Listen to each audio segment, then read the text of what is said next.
Welcome to SK குக்கிங்க. இன்றைக்கி என்னோட ஸ்டைலில் தாங்க மசால் வடை எப்படி செய்யலான்றதை வீடியோக்குள்ளே போய் பார்க்கலாம் வாங்க. ஒரு கிளாஸ் கடலைப்பருப்பு எடுத்துருக்கேங்க. அது வந்து ஒரு 2 மணி நேரம் கிட்ட நான் ஊற வச்சுட்டேங்க. ஊற வச்சு எடுத்து தண்ணி இல்லாமல் வடிச்சிட்டு மிக்ஸி ஜாரில் கொரப்பாக அரைச்சி எடுத்து வச்சுக்கோங்க. ஒரு 3 பெரிய வெங்காயம் சின்ன சின்னதாக கட் பண்ணி வச்சுருக்கேங்க. ஒரு கைப்பிடி அளவு கொத்தமல்லி கட் பண்ணி வச்சுருக்கேன். ஒரு 3 பச்சை மிளகாய் சின்ன சின்னதாக கட் பண்ணி வச்சுருக்கேன். ஒரு 4 கொத்து கருவேப்பிலை நீங்கள் போட்டுக்கோங்க. நல்லா கருவேப்பிலையை வந்து சின்ன சின்னதாக கட் பண்ணி போட்டுக்கோங்க.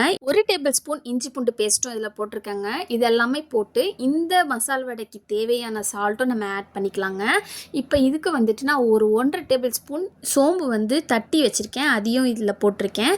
ஒரு 1/2 டேபிள் ஸ்பூன் பெருங்காயத்தூளும் ஒரு டேபிள் ஸ்பூன் கரம் மசாலாங்க. இதெல்லாம் போட்டு கைவிட்டு நல்லா பிசைஞ்சு எடுத்துக்கோங்க. ஏன்னா அப்போ தான் அந்த வெங்காயில் இருக்க தண்ணி எல்லாமே அந்த மாவோட நல்லா ஒட்டி தட்டுறதுக்கு ஈஸியாக இருக்கும். நல்லா வந்திருக்கோங்க. இந்த மசால் வடை பொறுத்த வரைக்கும் கரம் மசாலா தாங்க ஹைலைட் கொடுக்கும். இப்போ தட்டி தட்டி உங்களுக்கு என்ன ஷேப் வேணுமோ எண்ணெய் காய வச்சு போட்டு எடுத்துக்கிட்டிங்கன்னா நம்மளோட சூடான கடலைப்பருப்பு மசால் வடை சூப்பராக ரெடி ஆகிடுங்க. இந்த வீடியோ பிடிச்சிருந்தா லைக் பண்ணுங்கள், ஷேர் பண்ணுங்கள், கமெண்ட் பண்ணுங்கள், சப்ஸ்கிரைப் பண்ணுங்கள், கூடவே பில் பட்டனை கிளிக் பண்ணுங்கள். இந்த மாதிரி நீங்களும் வீட்டில் செய்வீங்களா கமெண்ட் பண்ணுங்க. பாய்.